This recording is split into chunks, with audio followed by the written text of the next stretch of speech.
This is where it all began. This field was mainly the field that I would walk to from my house, which is, a couple blocks away. I would gather up as many balls as I could, and I would just spend hours upon hours just shooting here. It was my drive. It was knocking the ball against the curb outside my house for hours, days, weeks, months, and just continuing to do that. It was gathering all my soccer balls, taking them to Vermees Field, and shooting. Shooting and shooting and shooting. Welcome to Delran High School. I'm a proud graduate of 2001. Go Bears!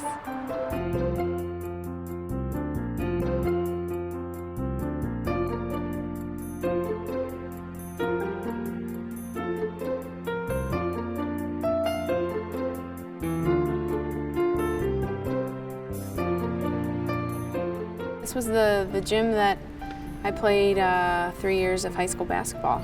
The only year I didn't play was my senior year when soccer got, extremely busy. But I had fun playing basketball. It was something different. I didn't really enjoy basketball practice just because you're working on plays, and I just like to just get the ball, dribble, run at the basket, and do a layup. I kind of sat towards the back of classes.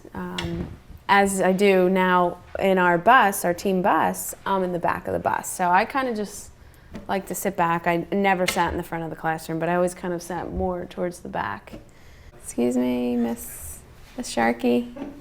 My English teacher, I was pretty close with her. Her name was Mrs. Goodwin.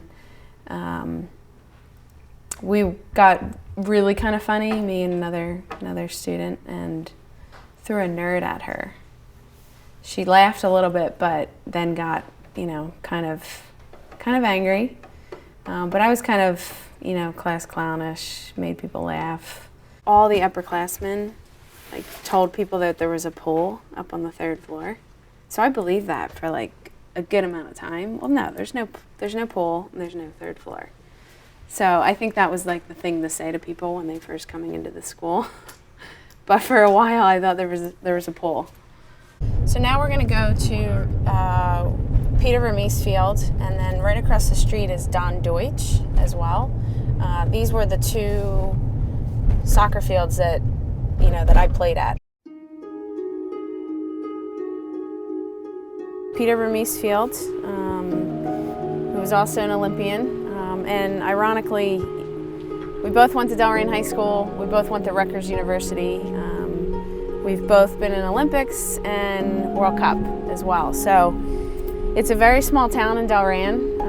To say that there's 2 World Cup Olympian athletes that have come out of here in soccer is pretty cool, I think. Delran gave me a parade in 2008 after the Olympics. So it went this whole way, all the way to the high school. It's probably a good couple miles. Yeah, the 2008 Olympics was the highlight of my career. That goal I scored was something that I'll never forget. Now going into the 2012 London Olympics, I have a totally different mindset. In 2008, I didn't really believe in myself. I didn't believe that I could compete. I was still trying to find that. I was finding a way to say, I deserve to be here, I can play, I can compete. Now, I'm almost one of the veterans on the team. I have over 100 caps. And I need to bring my experience and my calmness, to some of the other players on the team, and help them as well. My trainer, James Galanis, who I've been working with for about 10 years, has his own academy, and that's called Universal Soccer Academy. So whenever I'm home, I'll attend some of his classes. It's fun to be able to kind of train with people rather than just on my own all the time.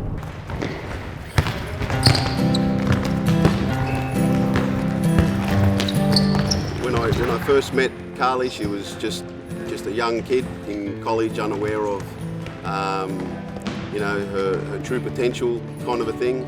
I think there's been a ton of change from high school days early on to now. I think my whole mindset of training and of being a professional athlete has just evolved so much over the years, and I'm still evolving, I'm still gaining experience, and it's the #1 priority in my life. there's nothing more satisfying for me to see Carli out on the field wearing the US uniform, doing well and impacting the games and doing what she's doing, because I knew she always had it in her, and the biggest obstacle that I had was making her believe that she has the ability to do it. And I think now she finally understands that, hey, I'm not just a player, I can actually impact the games, and that's what we've been seeing recently.